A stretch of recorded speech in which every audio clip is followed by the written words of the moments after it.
অল্প কাপড়ে খুব সুন্দর করে লেস দিয়ে এই ডিজাইনার কুর্তিটি কিভাবে ঘরেই আপনারা খুব সহজে মেক করতে পারেন, আজ আমি আপনাদের সাথে এই ভিডিওতে শেয়ার করব। তো হ্যালো গাইস, আসসালামু আলাইকুম। কেমন আছেন সবাই? তাওসিন সলিউশনের নতুন আরও একটি ভিডিও নিয়ে আসলাম। এই ভিডিওটিতে দেখাবো এই সুন্দর গোল কুর্তিটি কিভাবে আপনারা খুব সহজেই একদম সিম্পল ওয়েতে মেক করতে পারেন। তো এই যে কোমরে এভাবে ফিতা দিয়ে সামনে এভাবে ওপেন বাটন দিয়ে তারপরে আমি এই ড্রেসটা মেক করেছি। এই যে হাতাও এভাবে ডিজাইন করেছি। একদম সহজ করে আমি কাটিং এবং সেলাই ভিডিওটি দেখাবো। তো আশা করছি কোনো রকম স্কিপ না করে পুরোপুরি ভিডিওটি দেখবেন, আপনাদের কাজে আসবে। তো এই যে এই ড্রেসটা মেক করতে আমি এই পুরোপুরি কাপড়টা 2.5 হাত বহরের 3 গজ নিয়েছি, আর লেসটা নিয়েছি আমি 6 গজ পরিমাণ। তো প্রথমে কাপড়টাকে আমি পুরোপুরি 4 ভাঁজ করে নিয়ে নিচের স্কার্ট পার্টটা কাট করে নিব। যেহেতু স্কার্ট পার্টটা আমি কুচি দিয়ে সেলাই করব, তো এভাবে ঘেরে মানে 2.5 হাত বহর যে ঘেরটা আছে পুরোপুরি আমি ঘেরে সেটা নিব। আর এভাবে স্কার্ট পার্টটার মাপটা নিয়ে নিব। স্কার্ট পার্টটা মাপ নিয়েছিলাম আমি 31 ইঞ্চি। তো এভাবে 31 ইঞ্চ মার্ক করে আমি কাট করে নেব। একটু খেয়াল করে দেখবেন, এখানে আমি 4 ভাঁজ করাতে আমার ব্যাক অ্যান্ড ফ্রন্ট দুইটা পার্টি কাট করা হয়ে গেছে। এই যে এটা হবে কুচির অংশ। আর এখন আমি টপ পার্টটা কাট করব। টপ পার্টটা যে যার মতো মেজারমেন্ট করে কাট করে নেবেন। তো এখানে আমি আমার মেজারমেন্ট অনুযায়ী কাট করে নিয়েছি। এভাবে 4 ভাঁজ করে টপ পার্টের লেন্থটা হবে 14 ইঞ্চি। তো আমি 15 ইঞ্চিতে মার্ক করে নেব। 1 ইঞ্চি আমি বাড়তি কাট করব সেলাইয়ের জন্য। তো এই যে আমি 14 ইঞ্চি এভাবে মার্ক করে নিলাম, আর 1 ইঞ্চি বাড়তি কাট করে নিলাম। এখন এই টপ পার্টটার উপরে শোল্ডারের মাপটা হবে আমার 6.5 ইঞ্চি, যেহেতু আমার বডিটা হবে 38 ইঞ্চি। তো এভাবে 6.5 ইঞ্চিতে আমি শোল্ডারের মাপ করে নিব। আর চেস্টের যে মাপটা আছে এটা হবে 38 ইঞ্চি। 38কে 4 ভাগ করলে 9.5 ইঞ্চি হয়। তো 9.5 ইঞ্চিতে এভাবে মার্ক করে নিব। আর কোমরে নিব 9 ইঞ্চি। তো এভাবে মার্ক করে আমি উপরে এখন নেকটা মার্ক করে নিচ্ছি। পিছনের নেকটা আমার 3 ইঞ্চি পরিমাণ লেন্থ হবে, আর সামনের নেকটা হবে আমার 5 ইঞ্চি পরিমাণ লেন্থ। আর পাশে নিয়েছি আমি 2 ইঞ্চি, যেহেতু এখানে পাইপিং করে সেলানো হবে। তো ব্যাক পার্টটা আমি সরিয়ে ফ্রন্ট পার্টের নেকটাও কাট করে নেব। তো এই যে টপ পার্টটাও কাট করা শেষ। এখন আমি স্লিভের অংশটা কাট করে নেব। তো বাকি কাপড় থেকে এভাবে 4 ভাঁজ করে নেব। যেহেতু আমি স্লিভে একটা ডিজাইন করেছি, তো 2 পার্টে আমার স্লিভের অংশটা কাট করতে হবে। তো প্রথমে লম্বায় যে উপরের পার্টটা হবে তার জন্য আমি 11 ইঞ্চি পরিমাণ কাপড় এভাবে নিয়েছি, আর এভাবে মোহরা মার্ক করে আমি কাট করে নেব। এটা যে যার মতো মেজারমেন্ট অনুযায়ী আপনারা কাট করে নেবেন।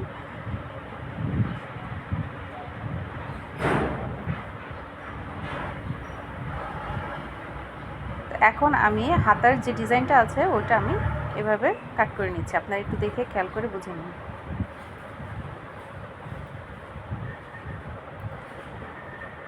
এই যে মাইকের যে রাউন্ডের ডিজাইনটা আমি করেছি, এটা আমি পুরোপুরি লেন্থটা নিয়েছি এভাবে 6 ইঞ্চি পরিমাণ।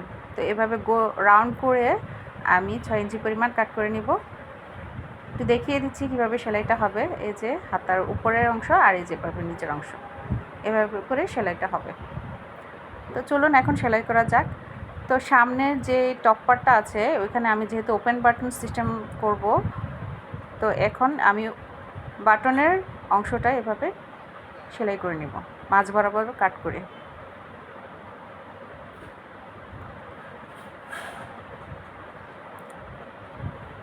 এখানে আমি লেস দিয়ে একটু ডিজাইন করব, তাই আগে লেসটা সেলাই করে নিচ্ছি।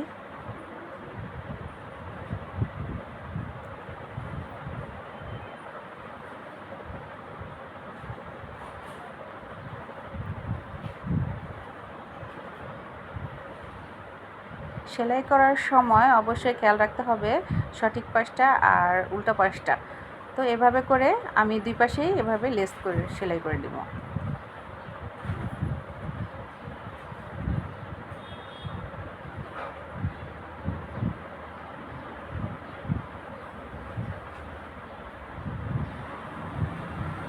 তো এই যে আমার ফ্রন্টের একটা লেস সেলাই করা শেষ। এখন এই পাশে আমি লেস দিব না, এই পাশে শুধু কাপড়টা দিয়ে আমি ভাঁজ করে সেলাই করে নেব।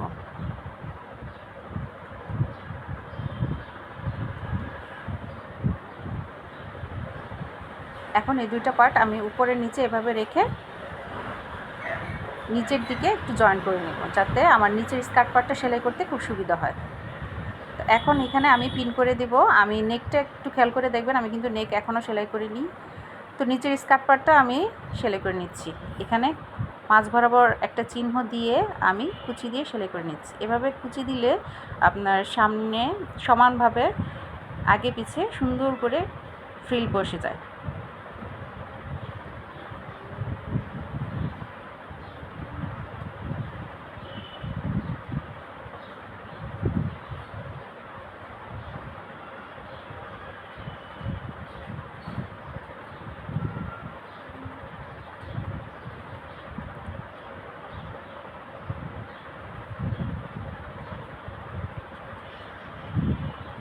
এই যে কুচি দেওয়া শেষ। এখন এখানে আরও একটা সেলাই দিয়ে দিতে হবে, অবশ্যই ডবল সেলাই করে দিতে হবে। তো এই যে আমার ফ্রিল করে কোমরের অংশটা সেলাই করা শেষ। এখন যে কোমরের যে ফিতাটা আমি সেলাই করব, ওই ফিতাটা দিব, ওই ফিতাটা এখন সেলাই করে দেখাচ্ছি কিভাবে সেলাই করতে হয়। যে দুটো কাপড়, টুকরা কাপড় এভাবে আমি জয়েন করে নিয়েছি, মাঝ বরাবর একটু ফাঁকা রেখেছি। তো এই মাঝ বরাবর এই ফাঁকা অংশটা এভাবে রেখে, এই যে এখানে যেহেতু ফিতাটা বের হবে, তো এখানে আমি পিন করে জাস্ট জয়েন করে নিলাম। এখন সামনে পিছে থেকে আমি সেলাই করব। একটু খেয়াল করে দেখুন আমি একবারে কিভাবে ফিতা দিয়ে সেলাইটা করে নিচ্ছি। এই যে এখন এখানে বাঁশ দিয়ে আমি নিচে পুরোটা আগে সেলাই করে নেব। এই যে একটু খেয়াল করে দেখবেন আমি কুচির উপরে সেলাইটা দিচ্ছি।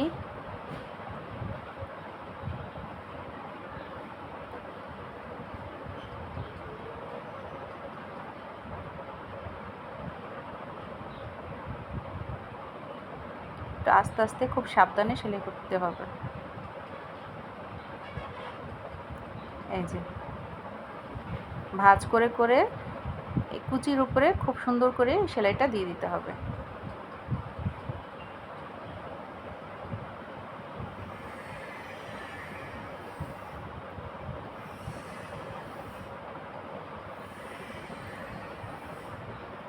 বাস এই পর্যন্ত আমি সেলাইটা অফ রাখবো। এখন উপরের দিকে কিভাবে সেলাইটা করি, এইভাবে একবারে ফিতা জয়েন করে নিব ভিতরের দিকে। একটু খেয়াল করে দেখুন এই যে ফিতাটা এখানে মাঝ বরাবর রেখে ফিতাটা আগে জাস্ট আটকিয়ে নিব, যেন ফিতাটা টান দিলে আর ভিড় না হয়। তো এখানে বাজ করে একবারে ফিতার ঘর সহ ফিতা জয়েন করা হয়ে যাবে। এই যে ফিতাটা ভিতরের দিকে রেখে উপরে আমি ভাঁজ করে সেলাই করে নেব। একটু খেয়াল রাখতে হবে ফিতার উপরে যেন সেলাইটা না পড়ে, ফিতাটা যেন ভিতরের দিকে থাকে।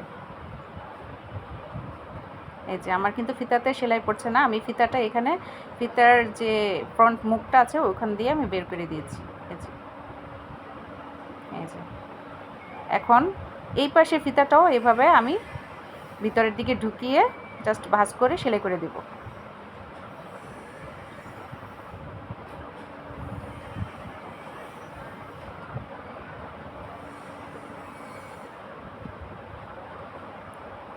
অবশ্যই খেয়াল রাখতে হবে যেন ফিতার উপরে সেলাইটা না বসে।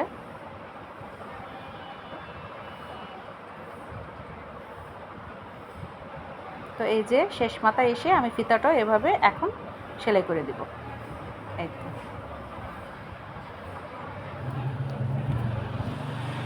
ব্যাস হয়ে গেল আমার ফ্রন্ট পার্টে ডিজাইন করা। এই যে দেখুন ফিতাতে কিন্তু সেলাই বসেনি, কিন্তু দুই সাইডে যে ফিতাটা আটকিয়ে দিয়েছি যার কারণে এখানে কুচি কুচি হয়ে যাবে।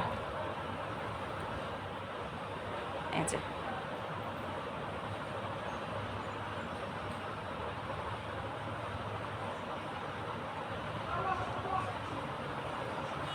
তো এখন আমি এভাবে করে ব্যাক পার্টটাও সেলাই করে নিয়েছি, টপ পার্টের সাথেই শুধু যা নিচের স্কার্ট পার্টটা কুচি করে সেলাই করে নিয়েছি। এখন এই যে দেখুন সামনের পার্ট এবং পিছনের পার্টটা এভাবে উল্টিয়ে কাটটা সেলাই করে নেব। এখন আমরা ড্রেস যেভাবে সেলাই করি জাস্ট ওইভাবেই সেলাই করে নেব। প্রথমে কাজ সেলাই করব, তারপরে হাতা জয়েন্ট দিব, তারপরে মেজারমেন্ট অনুযায়ী ভিতরের দিকে উপর থেকে নিচ পর্যন্ত সেলাই করে দেব। এভাবে পার্ট বাই পার্ট সেলাই করলে সেলাইটা একদম সহজও হয় আর খুব তাড়াতাড়িও ড্রেসটা মেক করা হয়ে যায়। তো এখন এই যে দেখুন আমি গলায় এভাবে সেলাই করে নেব। এই যে সঠিক পাশটা এভাবে পট্টি সেলাই করে আমি ভিতরের দিকে দিয়ে সেলাই করে নেব।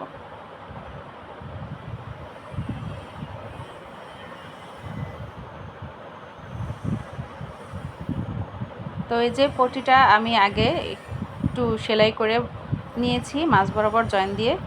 তো এখন এটা আমি একটু খেয়াল করে দেখুন কিভাবে সেলাই করছি। একটু মার্ক করে নেবেন, তাহলে তাড়াতাড়ি হবে জিনিসটা আর সমান হবে। তো এই যে আমি এখন সঠিক পাশটা এভাবে আগে একটা সেলাই করে নিব, তারপর ভাঁজ করে ভিতরের দিকে সেলাই করে দিব।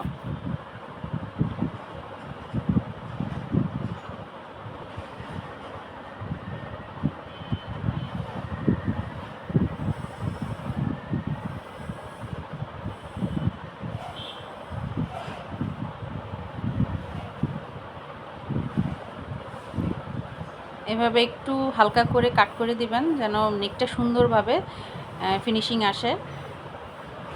এই যে এখন উল্টো পাশে এভাবে ভাঁজ করে আমি সেলাই করে দেব।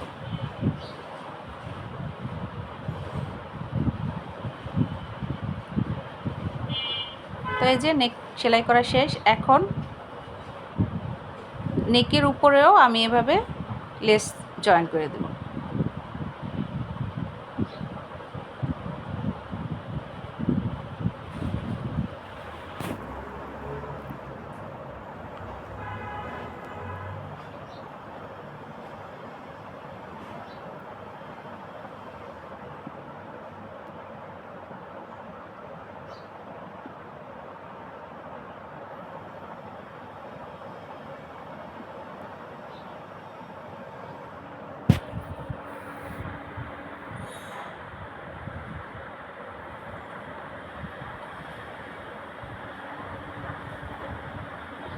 লেসটা ডবল সেলাই করে এভাবে জয়েন করে দিতে হবে।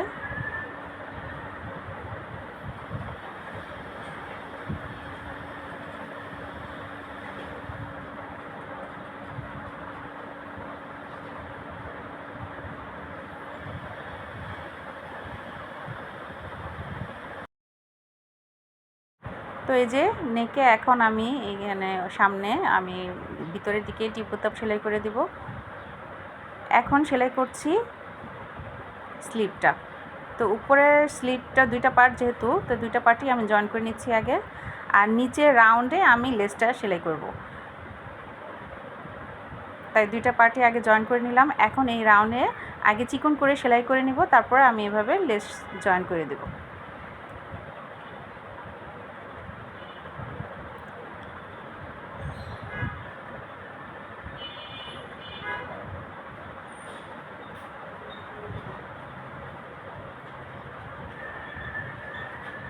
এভাবে করে দুটো হাতাই আমি সেলাই করে নেব। এখন এই হাতাটা আমি টপ পার্টের সাথে জয়েন করে নেব। এই যে অনেকে আগে এই যে বডি পার্টটা সেলাই করে তারপরে হাতাটা জয়েন করে, তো ওইভাবে করলে অনেক দেরিও হয়, আবার যারা নতুন আছেন তাদের জন্য খুব কঠিন হয়ে যাবে। তো আমি যেহেতু সহজভাবে দেখাচ্ছি তাই এভাবেই সেলাই করে নিচ্ছি। অবশ্যই এদিকে ডাবল সেলাই দিতে হবে। এই যে এক পাশের স্লিভ জয়েন করা শেষ। এভাবে করে আমি দুইটাই জয়েন করে নিব। তো এই যে দুই পাশের স্লিভের অংশই জয়েন করা শেষ। এখন এটাকে পুরো ড্রেসটাকে উল্টিয়ে এই যে এখানে হাতা থেকে একেবারে নিচে ঘেরে গ্রাউন্ড পর্যন্ত আমি সেলাই করে নেব। এখানেও অবশ্যই ডাবল সেলাই করে দিতে হবে। এই যে দুই পাশেই কিন্তু এভাবে ডাবল করে সেলাই করে নিতে হবে। তো এই যে দুই পাশেই কিন্তু আমি সেলাই করে নিয়েছি। এখন নিচের রাউন্ডে এই যে এভাবে আমি সেলাই করে নেব। নিচের রাউন্ডেও আমি যেহেতু লেস জয়েন করব, তো আমি পুরো রাউন্ডটা এই যে এভাবে ভাঁজ করে একসাথে লেস সাথে সেলাই করে নেব। আপনারা কেউ চাইলে আগে ভাঁজ করে পুরো রাউন্ডটা সেলাই করে পরে লেসটা জয়েন করে নিতে পারেন। তো আমি একসাথে এভাবে লেসটা জয়েন করে নিচ্ছি।